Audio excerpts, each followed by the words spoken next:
오늘은 요한계시록 5장을 통해서 봉인된 책과 어린 양이라는 제목으로 함께 은혜 나누도록 하겠습니다. 우리 성경의 주제가 뭐죠? 우리 성경의 가장 큰 주제가 뭘까요? 성경 전체 주제가 뭘까요? 구원이라고 보면 되죠. 물론 여러 가지 주제를 얘기할 수 있어요. 그러나 가장 중요한 주제는 구원이에요. 성경책이 왜 써졌느냐? 구원을 위해서 써졌어요. 그렇다 그러면 성경에서 맨 마지막에 나오는 게 성경책의 결론이에요. 맨 마지막에 나오는 게 요한계시록이죠. 요한계시록의 결론은 뭘로 결론을 지을까요? 구원으로 결론을 짓겠죠. 구원이 어떻게 시작됐으며 어떤 절차를 거쳤으며 어떻게 해야 구원을 받으며 결국 마지막에 구원의 결론은 마지막 결론은 구원에 대한 이야기를 결론을 짓겠죠. 구원의 완성이겠죠. 그래서 구원의 완성이 요한계시록의 결론이에요. 구원의 완성. 그래서 오늘 우리가 보는 이 계시록은 결국의 핵심은 구원의 완성에 대한 이야기다. 이렇게 보면 되겠습니다. 구원이 어떻게 완성될 거냐? 중요한 이야기가 되겠죠. 그럼 우리가 지난주에 살펴본 것을 잠깐 한번 머릿속에 기억해 보겠습니다. 요한이 하나님이 있는 보좌를 보게 되는 거죠. 지난주에 우리 4장에서. 그래서 하나님 보좌를 가서 그 하나님 앉아 계시는 그 자리 전체를 딱 봤어요. 그리고 요한이 느낀 이야기, 그 보면서 요한이 느낀 이야기를 묘사해 놓은 게 4장이었죠. 그래서 그 느낌을 보면 우리 그림을 한번 보면서 잠깐 볼까요? 그 보좌를 한 카트 그림으로 사진으로 딱 찍었더니 이런 모습이었다. 그림과 같은 모습이었다. 보좌가 가운데 보좌가 있죠. 그 보좌는 보좌라는 것은 뭐예요? 하나님이라는 말이에요? 자리라는 말이에요? 자리죠. 보좌. 앉는 자리예요. 근데 그 누가 앉는 자리일까요? 하나님이 앉는 자리죠. 성경 요한계시록은 묵시록이라 그랬죠. 묵시록이어서 예수라는 이름이 등장한다든가 어떤 하나님이 등장하다가 명확한 이름을 기록을 안 해요. 왜 그래요? 로마 군인들이 알면 안 되잖아요. 로마 사람들이 알면 안 되잖아요. 로마 사람들은 로마 황제를 믿으라 그러는데 우리 신을 믿는 이야기를 그리고 로마 황제는 망하고 우리 신은 승리한다. 그래서 하나님이 인류를 구원한다. 이런 얘기로 결론을 짓는데 그 얘기를 하게 되면 로마에서 가만히 있겠어요? 그래서 그거를 숨기면서 그러나 우리 성도들은 다 알 수 있는 이야기를 하는 거죠. 그래서 이게 보좌가 있는데 보좌에 하나님이 앉았다는 얘기를 안 하죠. 그런데 그 보좌, 그 다음에 그 어린 양은 예수님이죠. 근데 그 보좌 옆에 어린 양이 있는데 그 어린 양이 예수라는 표현을 안 써요, 여기서. 근데 우리는 다 알죠. 그리고 네 생물이 있었죠. 그 보좌의 옆에 네 생물이 있었는데 네 생물은 뭘 의미한다 그랬어요? 하나님 자신이라 그랬죠. 이 자연 전체, 하나님이 지으신 피조물 전체, 생물, 살아있는 생물, 자연을 말하는데 하나님께서는 그것을 통해서 하나님이 신경이다. 하나님의 눈이고 하나님의 피부고 하나님의 살아있는 신경 조직이다 그랬죠. 그래서 그 모든 걸 통해서 하나님은 다 느끼시고 그것을 통해서 통치하신다. 결국 하나님은 자연은 하나님의 몸 자체다. 우리는 이렇게 얘기를 했죠. 그래서 내 생물이 그것을 표현하기 위해서 내 생물이라는 것을 등장을 시켰고, 그 다음에 그 옆에 그 바깥쪽에 보좌 바깥쪽에 누가 있어요? 24장로가 있었는데 구약의 12지파, 신약의 12사도를 이야기하는 것이다. 그리고 오늘 나오는데 그 바깥에 누가 있느냐? 천사들이 아주 많이 그 바깥을 에워싸고 있습니다. 이것이 천상의 모습이에요. 이것을 지난주에 봤어요. 그래서 오늘 오늘은 지금 거기에서 누구를 자세하게 묘사하느냐면 어린 양에 대한 묘사를 자세히 합니다. 어린 양. 어린 양이 어떤 역할을 하고 있는지를 그 보좌 옆에 서 있는 어린 양에 대한 얘기를 하고 있습니다. 자, 1번 문제를 한번 풀어볼까요? 우리가 메모 나눠드린 거 주보를 보시면 1번 계시록 5장에 기록된 내용은 뭔가? 그러면 계시록 5장의 핵심 내용은 뭐냐? 봉인된 책과 어린 양 대신 예수 그리스도에 관한 환상이에요. 환상을 봤는데 처음에는 보좌 전체를 봤고 4장에서는 오늘은 거기에서 어린 양에 대해서 보고 있는데 어린 양과 관계된 게 뭐냐 하면 봉인된 책이에요. 어린 양과 밀접한 관계를 갖고 있는데 그 봉인된 책을 어린 양과 관계된 봉인된 책과 어린 양 이렇게 환상을 구체적으로 설명을 하는 이야기예요. 그래서 그것을 이제 전체적으로 세 파트로 나눠 본다 그러면 7절까지 나오는 이야기는 어린 양이 봉인된 책을 하나님으로부터 받는 거예요. 그 이야기가 나옵니다.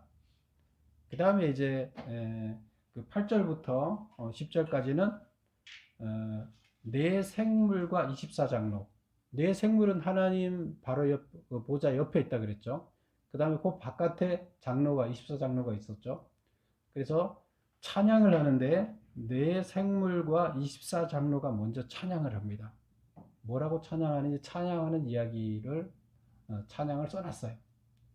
그리고 그 다음에 또 11절부터 14절은 먼저 네 생물과 장로들이 찬양하고 그것을 이어서 화답하는 방식으로 11절과 14절에는 천사들이 또 천사들과 만물들이 찬양하는 그 찬양이 나옵니다.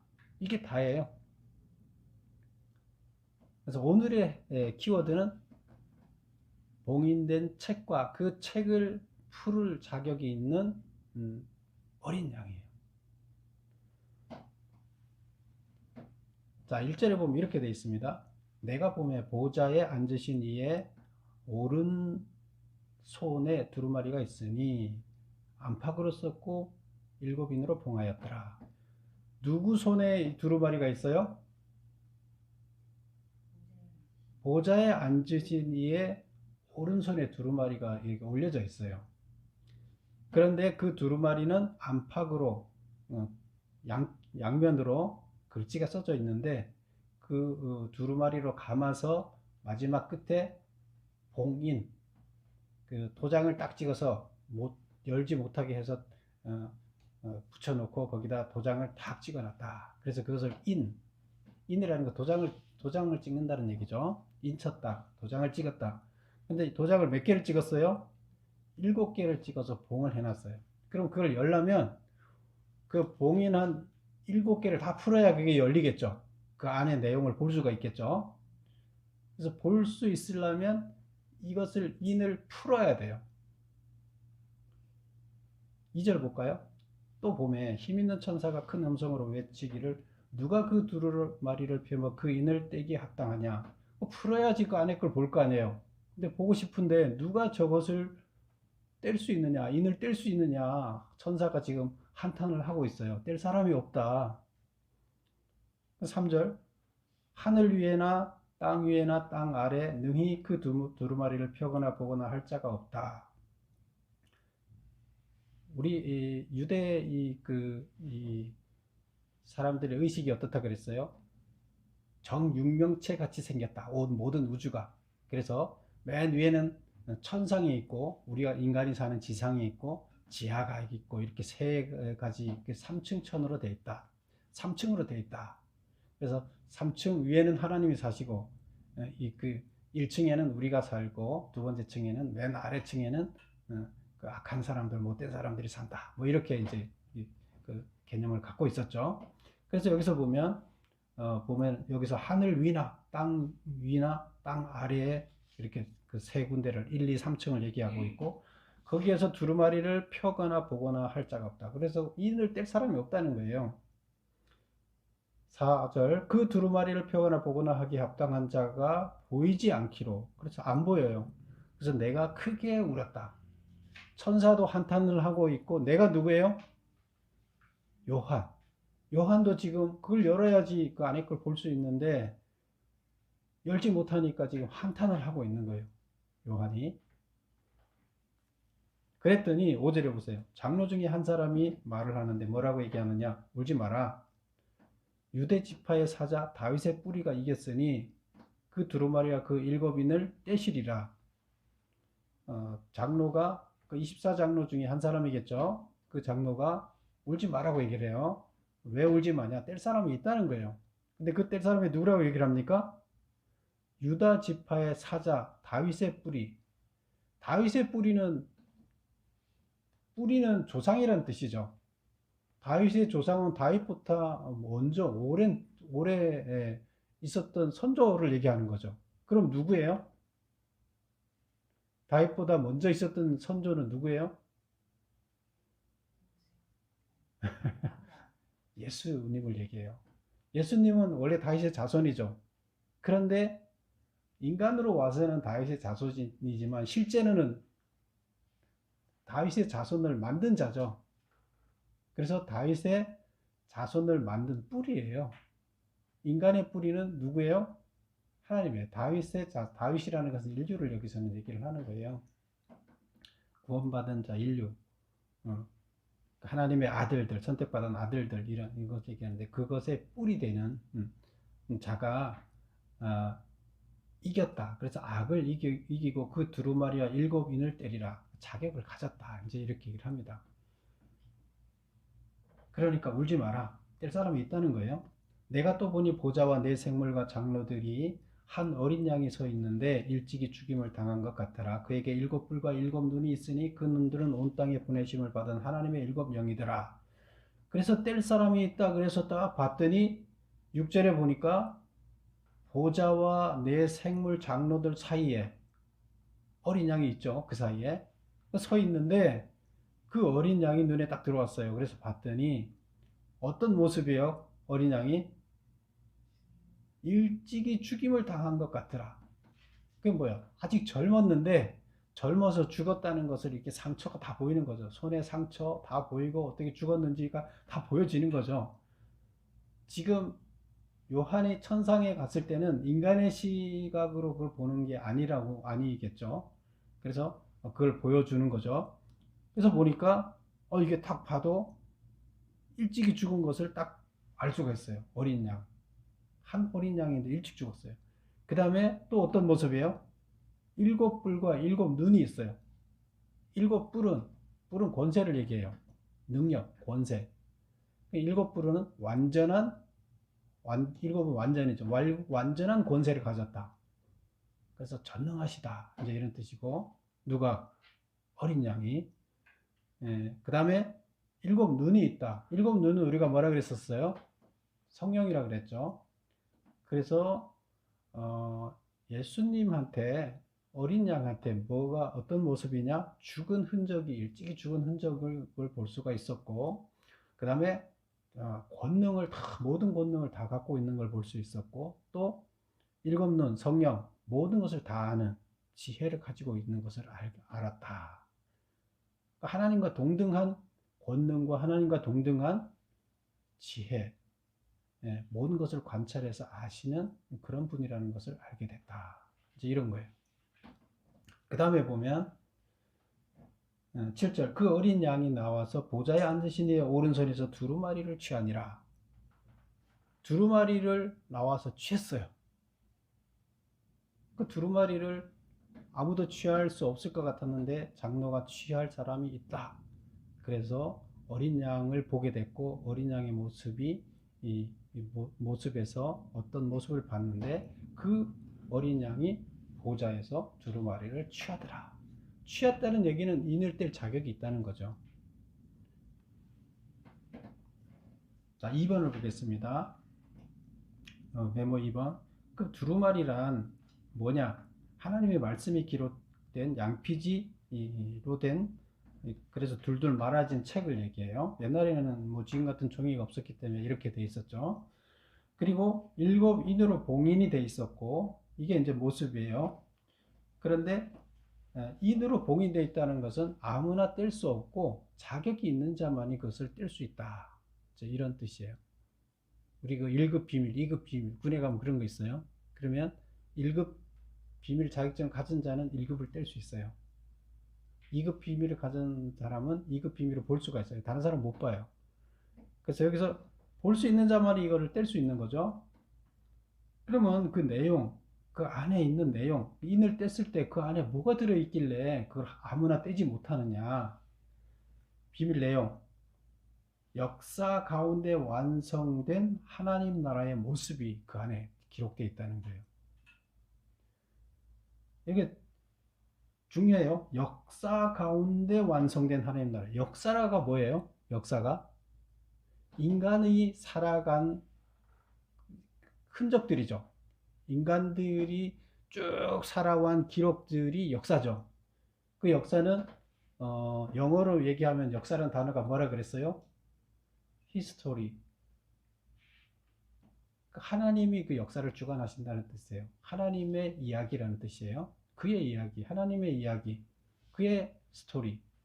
하나님이 결국 역사를 이끌어가는데 그것은 인간이 살아온 그 기록들인데 하나님이 그걸 이끌어 가신다. 그런 뜻이고 결국 역사 가운데서 완성돼요. 뭐가요? 하나님 나라가. 하나님 나라가 따로 이렇게 있는 게 아니라 역사를 통해서 완성되는 거예요. 그럼 역사는 이 과정은 뭐예요? 하나님 나라가 완성되는 과정이에요.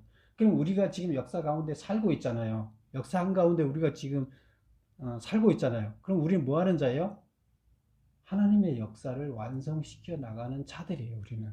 그 과정에 완성되는 건설하는 사람들이에요, 우리는. 그래서 이 내용은 다시 말하면 하나님 나라의 완성은 뭐라 그랬어요? 구원의 완성이라 그랬죠.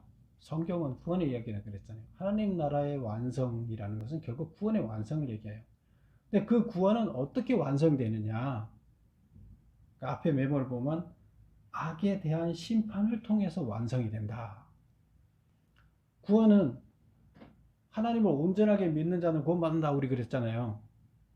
그러면 선한 자가 구원을 받아야 되는데 하나님을 온전하게 믿는 자가 구원을 받아야 되는데 이것은 어떻게 가능하냐 하면 심판이 주어진 후에 심판이 끝난 다음에 구원이 가능해요.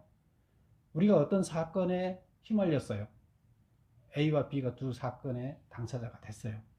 그럼 여기서 한 사람은 악한 사람이고 한 사람은 선한 사람이겠죠. 누군가가 악을 행했기 때문에 사건이 일어났을 거 아니에요. 근데 누가 옳은지 누가 선한지 누가 악한지는 재판해봐야 알잖아요. 진실을 우리는 따져봐야 알아요. 그러면 결국에 마지막에 가서 여기서 둘 중에 한 사람은 구원받잖아요. 한 사람은 교도소가 지옥에 가는 거예요. 한 사람은 구원받아서 자유가 주어지는 거예요. 성도들은 온전하게 착한 사람은 구원받아서 자유가 주어지지만 그러나 악한 자는 죄인은 결국에 구속돼서 땅속에 묻히는 거죠. 감옥에 갇히게 되는 거죠. 지옥에 갇히게 되는 거죠. 똑같은 이야기예요. 그럼 이게 뭘 통해서 이루어진다? 무슨 과정이 있어야 된다? 재판 과정, 심판의 과정이 있어야 되는 거예요. 그게 심판이에요. 그럼 결국에 이것을 다시 말하면 악한 자를 심판하는 과정이 있어야 된다는 거예요. 그쵸? 그 과정이 지난 다음에 뭐가 있어요? 구원이 완성되는 거예요. 완전한 자유가 주어지는 게 구원의 완성이잖아요. 완전한 자유가 주어지는 거예요. 천국 백성으로서 완전한 자유가 주어지는 거예요. 지금은 우리는 어디에서 살아요? 악한 자와 선한 자가 같이 섞여서 사는데 누가 힘이 더 세요? 이 땅에서는 악한 자가 힘이 세요. 그래서 선한 자는 항상 핍박을 당하게 되고 고통을 당하게 됐어요. 이 땅에서는. 근데 결국에 하나님께서는 다 악한 자들이 있는 사이에서 한 사람을 키워내서 이 한 사람을 통해서 세상 사람들이 다 선한 자로 바뀌기를 바라세요. 그게 하나님의 구원 계획이에요. 그런데 그게 잘 안 되겠죠.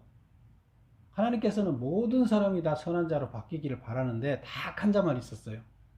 근데 한 명을 택해서 교육을 시켜서 모든 자를 선한 자로 바꿔보라 했는데 끝까지 해도 안 돼요.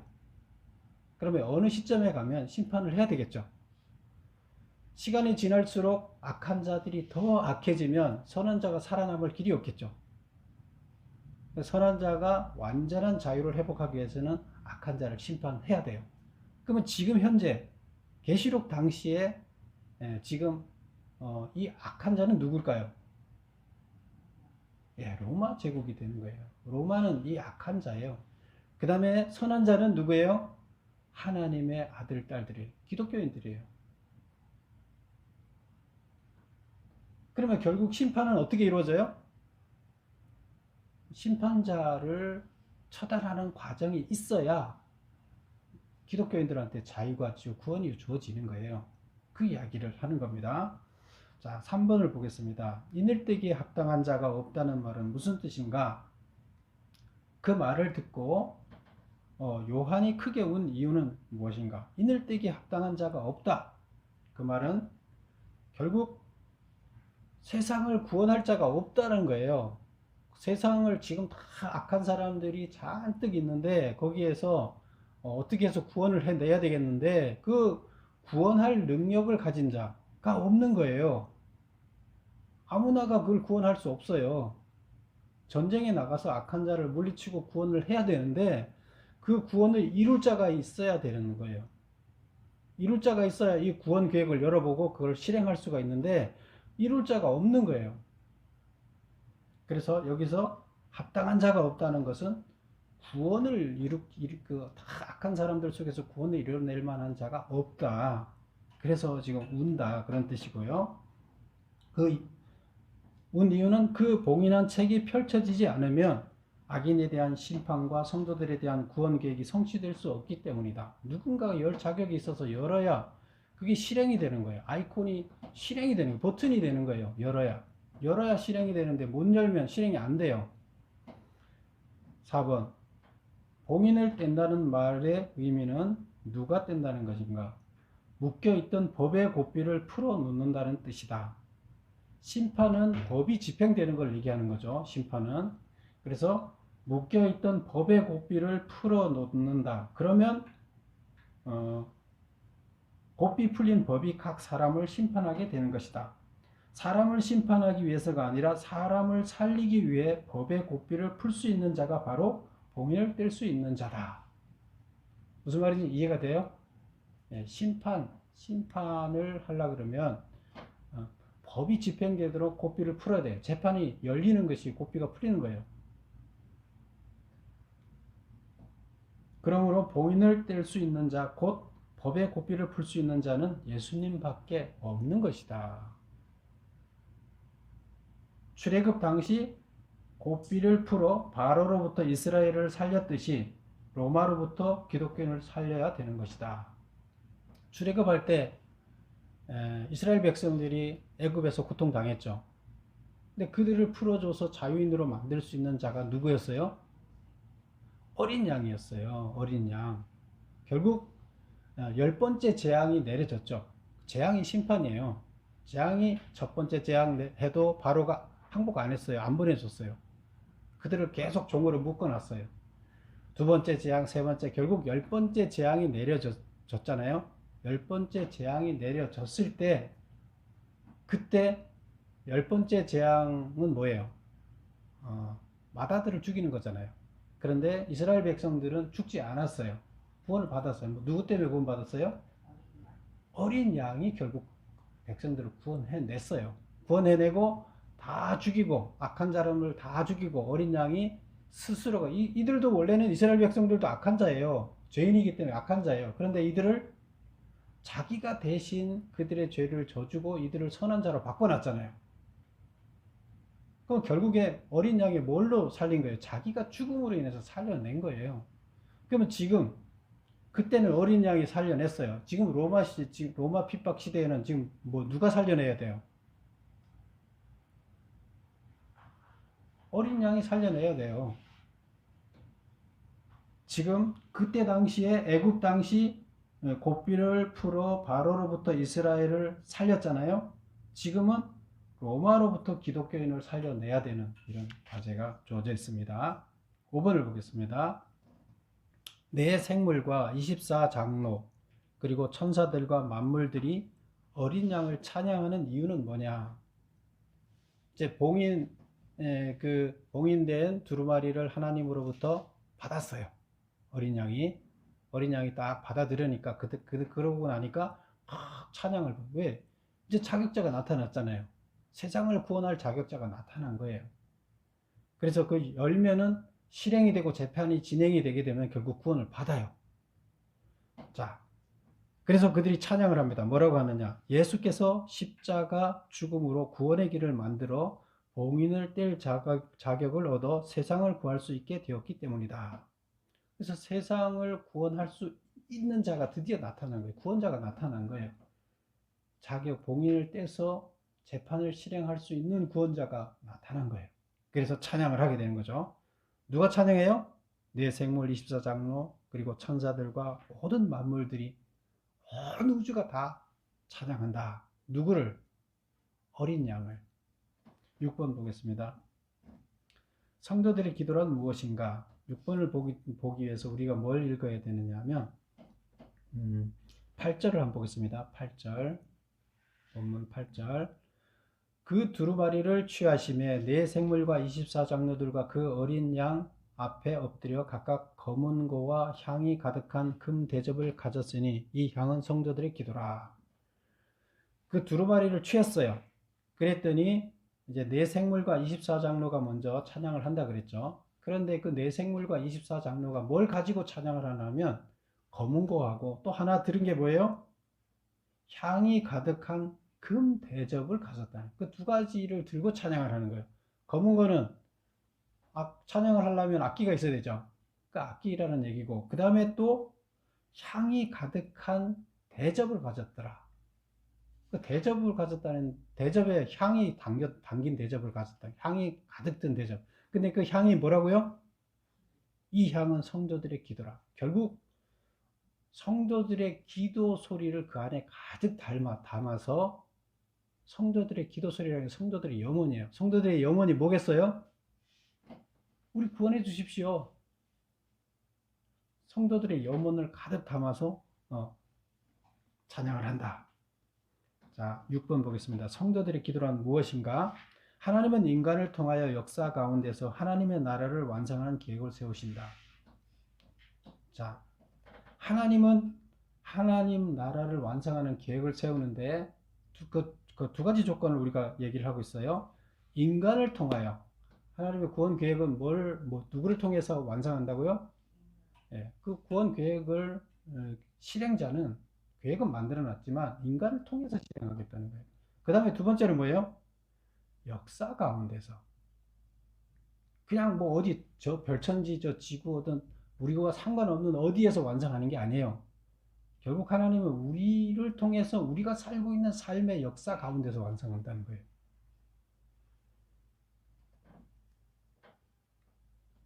그래서 이게 하나님의 계획인데, 그러면 성도의 기도란 뭐냐? 하나님은 성도의 기도를 하나님 나라의 건축 재료로 사용한다. 건축 재료를, 그 하나님 나라를 건설하는 재료를 뭘로 가지고 쓴다고요? 예, 기도라는 벽돌을 가지고, 재료를 가지고 하나님 나라를 만들어요. 그러면 어떤 방식으로 하나님께서는 그걸 선택을 하냐면, 하나님의 뜻에 합당한 기도가 올라오면 그거를 여기에 맞는 것이가 선택해서 사용하는 거예요. 담을 쌓는데 사각형, 삼각형 이렇게 딱딱 맞는 이렇게 돌이 있을 거 아니에요. 그걸 다 주워서 딱딱 맞춰서 아구가 맞게끔 해야 이게 담이 똑바로 돌담이 쌓아질 거 아니에요. 하나님 나라는 그런 식으로 쌓아가는 거예요. 그런데 여기에 안 맞는 모양의 돌은 어떻게 하겠어요? 버려요. 근데 맞는 모양만 골라서 거기다 딱 놓으세요. 하나님이 딱 필요로 하는 것만. 그러면 여기서 우리의 기도는 하나님 뜻에 합당한 기도라 그러면 받아서 취해서 하나님 나라의 건설에 사용해요. 그러나 하나님 뜻과 상관없는 내 욕심으로 가득 찬 기도라 그러면 어떻게 하겠어요? 하나님의 뜻에 안 맞으니까 버려요. 그래서 우리가 기도를 많이 한다 그래서 하나님이 받으시는 기도가 있고 받지 않는 기도가 있겠죠. 하나님은 하나님 나라를 완성하기 위해서는 하나님의 뜻에 합당한 기도를 받으신다는 거예요. 하나님의 뜻에 합당한 기도가 올라오면 사용은 바로 아이고 내가 이걸 바랐는데 이렇게 생긴 내가 돌을 바라고 있었는데 아이 드디어 올라오네. 빨리 써야지. 다음에 요런 사각형이 된 돌이 필요한데 아무도 그 얘기를 안 하는 거야. 사각형이 돌이 안 올라와요. 이런 기도가 필요한데 지금 그 기도를 하는 자가 아무도 없어요. 그러면 계속 기다려야 되겠죠. 하나님은 인간을 통해서 일하니까 기다려야 돼요. 그럼 역사가 지체되겠죠. 근데 딱 사각형의 기도가 올라왔어요. 그러면 역사가 또 빨리 진행되겠죠. 그 역사는 결국 하나님이 만들어 가시지만 우리를 통해서 하기 때문에 우리가 어떤 기도를 하느냐, 어떤 기도라는 게 우리의 생각이에요. 우리 생각을 어떻게 실현해 가냐에 따라서 역사는 빨라질 수도 있고 늦어질 수도 있어요. 그래서 우리들의 생각이 하나님의 생각과 일치하지 않는다면 하나님 나라는 만들어지지 않는다. 계속 지체되겠죠. 그래서 돌이 하나님이 필요한 돌이 딱딱딱 기도가 딱딱딱 올라가면 빨리 하나님 나라가 완성될 수 있겠죠. 그래서 우리들의 기도란 바로 하나님 나라의 건축 재료다. 결국 우리가 하나님 나라의 완성에 참여하는 것 중에 중요한 게 뭐예요? 기도예요. 또 기도를 이루기 위해서 실천하는 것도 중요하죠. 다 중요하죠. 그런데 기도라는 건 우리의 생각이에요. 우리의 생각이 하나님 뜻과 맞지 않는다면 전혀 아무것도 되지 않는다는 거예요. 하나님이 기도를 올려드리면 하나님께서는 그 기도가 이루어질 수 있도록 응답하시는 방식으로 하나님 나라를 완성하시기 때문이에요. 7번 보겠습니다. 계시록 5장 9절에 새 노래는 무엇인가? 9절에 보면 이제 두루마리를 딱 그 어린 양이 받으니까 인을 뗄 거라고 아니까 이제 어린 양을 찬양하는데 9절에 그들이 새 노래로 찬양을 했다 이랬어요. 새 노래가 그럼 뭐가 새 노래냐? 자, 어린 양의 피 흘림이 역사의 구원의 길을 열었다. 결국 우리는 다 악한 자예요. 그쵸? 우리가 선한 자로서 구원의 길에 들어설 수가 없어요. 왜? 죄 때문에. 로마도 죄인이고 기독교인들도 원래 죄인이에요. 죄를 따진다 그러면 죄 안 진 사람 없잖아요. 다 똑같은 죄인이에요. 단지 죄의 무게가 조금 다를 수는 있겠지만 다 죄인이에요. 그러면 다 구원의 대열에 들어갈 수가 없어요. 근데 죄인이 아닌 걸로 인정하려면 누군가가 내 죄를 대신 져서 내 죄 문제를 해결해 줘야 돼요. 그래서 나는 선한 자가 되는 거예요. 그렇게 선한 자가 돼야 되는데 바로 어린 양이 우리의 죄를 지고 죽었기 때문에 선한 자가 됐어요. 이스라엘 백성들을 애굽에서 출애굽할 때 어린 양이 대신 그들 대신에 죄를 지고 죽었기 때문에 그들이 살게 된 거잖아요. 그래서 어린 양의 피 흘림이 역사의 구원의 길을 열었다. 이제 하나님만을 찬양하던 이들이 처음으로 구원의 길을 낸 어린 양을 찬양하고 있는 것이다. 이 어린 양이 없다 그러면 아무도 선한 자로서 구원의 대열에 들어설 수가 없어요. 인봉을 못 떼요, 아무도. 그쵸? 구원을 실행할 인봉을 뗄 자가 아무도 없어요. 그런데 예수님이 그 인봉을 딱 떼서 구원의 길을 만들어 놨다는 거예요. 어린 양이. 그래서 그 길을 만들어 놓은 어린 양을 찬양하는 거예요. 내 죄를 대신 지고 죽었기 때문에 나를 구원의 길로 만들어 놨기 때문에 찬양 안 하면 안 되겠죠. 그래서 이것이 새 찬양인데 왜 새 찬양이냐? 기존에는 하나님만을 찬양했어요, 이들이. 어린 양은 찬양한 적이 없어요. 그런데 이들이 찬양에 뭐가 더 들어간 거예요? 하나님도 찬양하지만 거기에 플러스 어린 양까지 찬양을 하는 거예요. 그래서 찬양의 내용에 어린 양이 들어가서 새로운 찬양이 된 거예요. 그래서 새 찬양이다. 왜? 구세주가 된 것이니까. 그렇게 이야기를 하고 있습니다. 새 찬양이다. 8번. 그리고 그 어린 양의 모습이 어떻게 표현되어 있어요? 7 뿔과 7 눈을 가지고 있다. 누가요? 어린 양이 보니까 7 뿔과 7 눈을 가지고 있다. 아까도 설명드렸죠? 7 뿔은 힘의 상징, 7은 완전함을 상징. 그래서 7 뿔은 모든 권세를 받으신 그리스도의 전능성을 나타낸다. 눈은 통찰력과 지혜를 상징한다. 그래서 일곱 눈은 완전한 눈이잖아요. 그리스도의 완전한 지성, 전지성을 나타낸다. 그래서 모든 걸 다 아시는 하나님, 모든 권능을 다 갖고 있는 하나님과 동등한 것을 누가 갖고 있다? 어린 양이 갖고 있더라. 이걸 표현하고 있습니다. 그래서 하나님과 동등한 권능과 권등한 그 전지성을 갖고 계시다. 9번 누가 하나님 가까이 갈 수 있는가? 요한처럼 대성통곡하는 사람들이다. 요한이 크게 울었다 그랬어요. 그쵸? 그냥 울은 게 아니라 크게 울었어요. 왜 크게 울었어요? 이게 지금 인봉을 떼야 구원이 실행이 되는데, 아이콘을 눌러야 되는데, 인봉을 떼는 게 아이콘을 누르는 거예요. 그래야 플레이가 되는 거예요. 플레이가 되면 심판이 이루어지고, 심판이 이루어지면 악인들이 결국 망하게 되고 선의들이 구원을 받는데, 지금 로마는 악인들은 계속 날뛰고 있는데 그들을 심판하지를 못하는 거예요. 그쵸? 순교자들은 계속 죽어가고 있고 심판을 할 수가 없고 어떻게 해요? 빨리 심판이 이루어지기를 바라요, 요한은. 그래서 날뛰는 로마 제국은 빨리 망하고 순교당하는 자들을 빨리 구원받게끔 해줘야 되는데, 이게 답답해 죽겠는 거예요. 뗄 수 있는 자가 없어. 그래서 막 울고 있어요. 그래서 아주 크게 대성통곡을 하고 있었다. 요한처럼 대성통곡하는 사람들이 하나님 가까이 갈 수 있다. 죄와 온갖 불행으로 죽어가는 사람들을 살리기 위해 하나님의 심정으로 몸부림치는 사람들이다. 결국 구원을 위해서 몸부림치는 자가 하나님 가까이 갈 수 있다. 하나님이 가까이 부른다는 거예요. 그런 자를 하나님 결국 아들로 삼으시고 글을 쓴다는 얘기예요. 지금 하나님 가까이 요한이 갔잖아요. 왜 갔어요? 이런 심정을 갖고 있었기 때문에 하나님께서 부르고 보여준 거예요. 그래서 하나님의 눈물을 대신 흘리는 사람, 막 지금 구원을 해야 되겠는데 지금 구원할 힘은 없고 어떻게 해야 되느냐? 하나님도 눈물을 흘리죠. 지금 자식이 다 죽어가는데. 그래서 하나님의 눈물을 대신 흘리는 사람만이 하나님의 면전에 가까이 갈 수 있으며 그 말씀을 받을 수 있으며 그 말씀을 선포할 수 있는 것이다. 결국 요한이 하나님한테 가까이 가서 면전을 대면하게 됐고 그 말씀을 받아 갖고 와서 선포하게 되잖아요.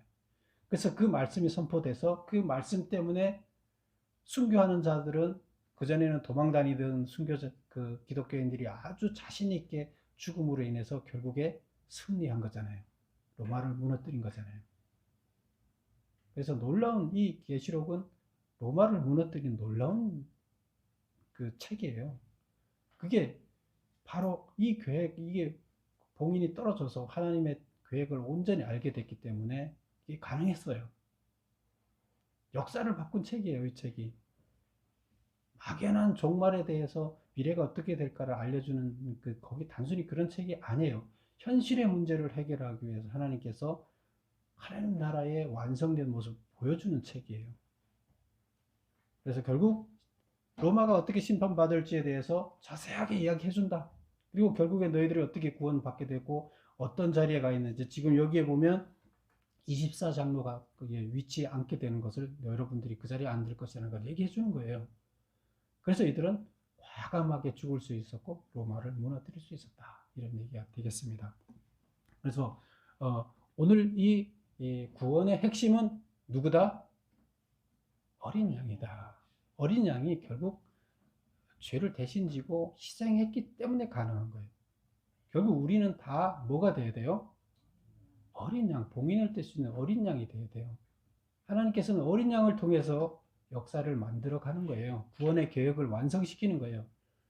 하나님 나라에 동참한다는 것은 어린 양에 대해서 구원에 동참하고 기도로서 돌담에 내 기도가 올려지고 내가 실행하고 어린 양에 대해서 완성되는 거예요.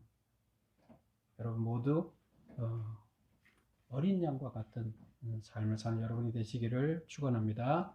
기도하겠습니다. 아버지 하나님, 오늘도 주님께서